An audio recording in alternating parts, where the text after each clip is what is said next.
So let me ask you, when was the last time that you said, I'm sorry? Did you do something bad?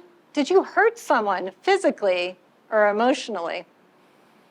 Or was it something simple? You stepped on her toe when you went and took your seat. I'm not here to talk about those kinds of I'm sorries. I'm here to talk about the kinds of I'm sorries you say when you have done nothing wrong. I'm sorry. I couldn't make that last-minute 8 a.m. meeting you put on my calendar. I'm sorry, I have to pick up my kid. I can't stay late tonight. I'm sorry, my dad, he's not doing well. I can't do that volunteer work you asked me to do. Those kinds of I'm sorries, they're not just words. They're signals of perceived failures. And I know it may seem small, right? Half the time I don't even hear myself saying it. But these I'm sorries are our inner undoing. Not loud, not sudden, just quiet erosion. And each time we say it and we have done nothing wrong, we are declaring to the world our needs don't matter. And it wears away at us until we have nothing left to give to our family, our work, ourselves. What if what we're actually trying to do is prioritize? What if we are trying to live full lives without needing to apologize? I call it unapologetic prioritization. The act of choosing what matters most in the moment. Say what you need, share what you'll give. That's unapologetic prioritization. And this is not about doing less. It's about doing more of what matters most. What matters most isn't fixed, it changes. It may mean that big job opportunity that changes everything. And yeah, you may need to ask your family to make some sacrifices, make dinner at night, carpool in the morning while you travel to New York City each week.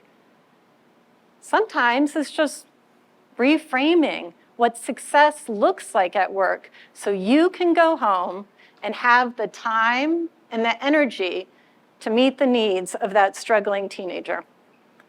Or maybe finish that book you've been meaning to write. See, unapologetic prioritization, it's about protecting what's essential, even if no one understands it, because it is core to our values, who we are, and what we need right now.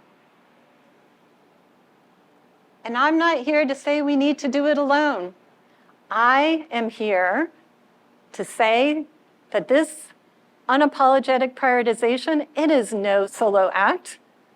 It is a shared commitment at home, at work, in our circles. I know that we reward exhaustion. I know that we confuse burnout with commitment. And I know that we treat boundaries like threats.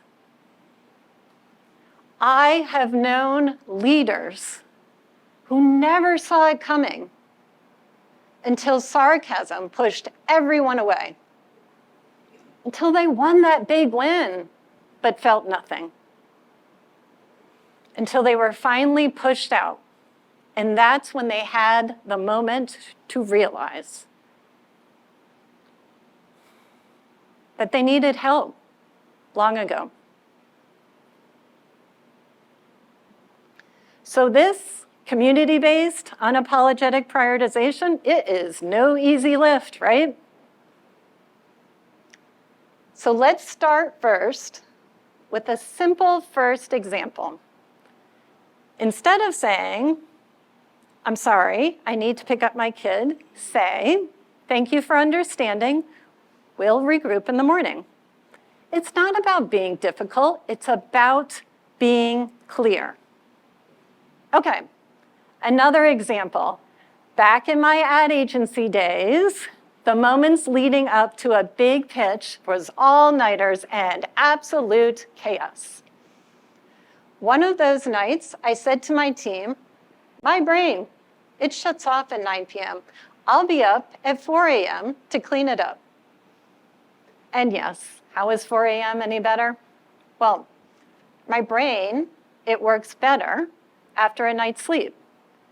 And that's what I realized. My team didn't need done at 1 a.m. They needed fresh eyes at 4 a.m. I also learned I could have felt like a failure saying I'm sorry and thinking to myself, oh, I cannot keep up with these guys. Instead, it was a team win. And let's be honest, I'm sure not everyone was on board. I'm sure some of them were saying, must be nice to cut out early. Why does she get to go to bed? But instead, the team walked in, they opened up their laptops. Whew, relief. I had done it.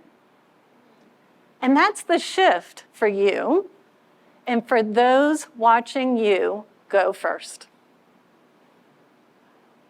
Now, when it comes to sleep, I have been and always will be clear on what I need and how to communicate it.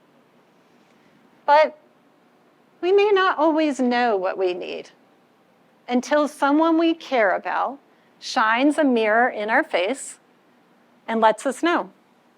That moment happened one day. I'm out shopping with my husband and my daughter comes running up. Mom, this is you.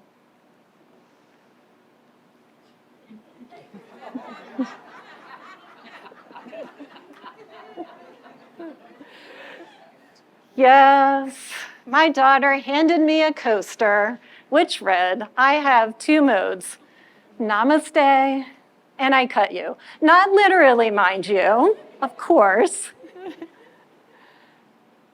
It was funny, we laughed. But it hit home.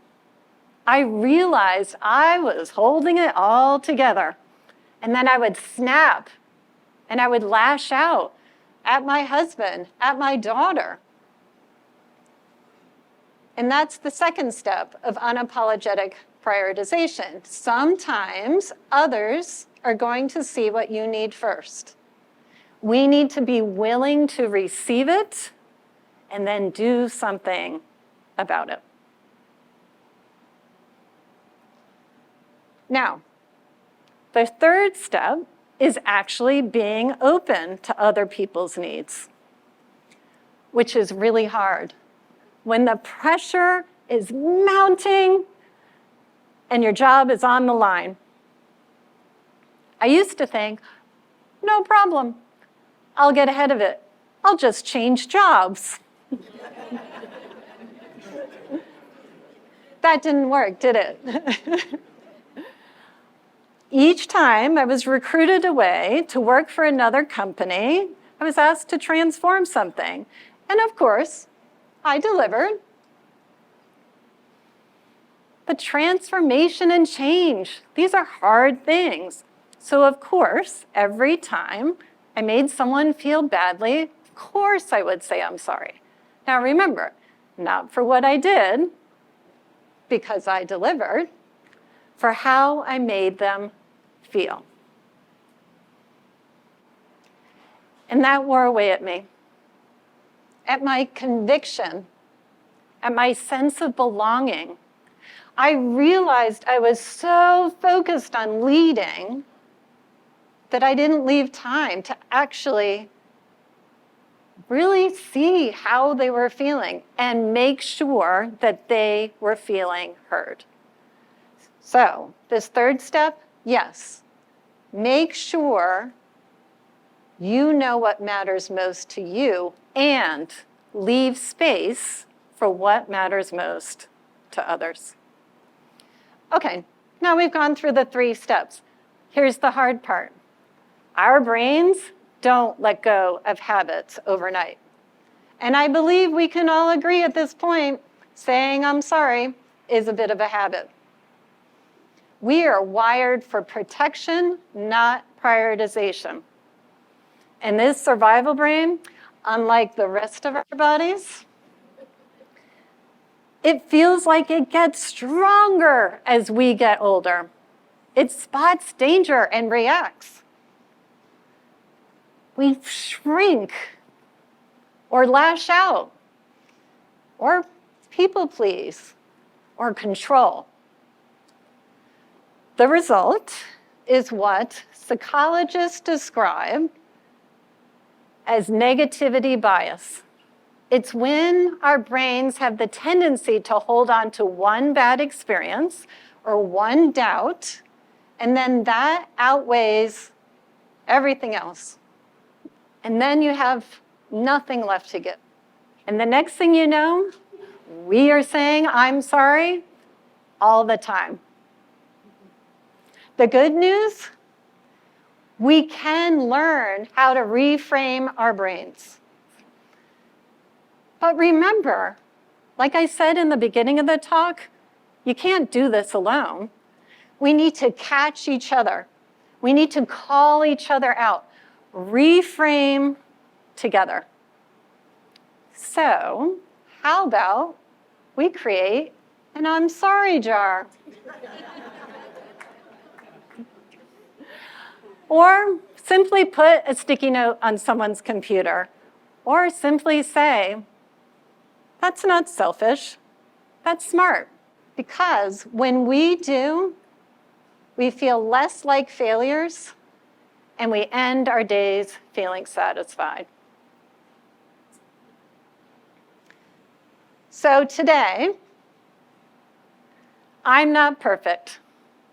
Just ask my husband. I still go from namaste to snapping and lashing out.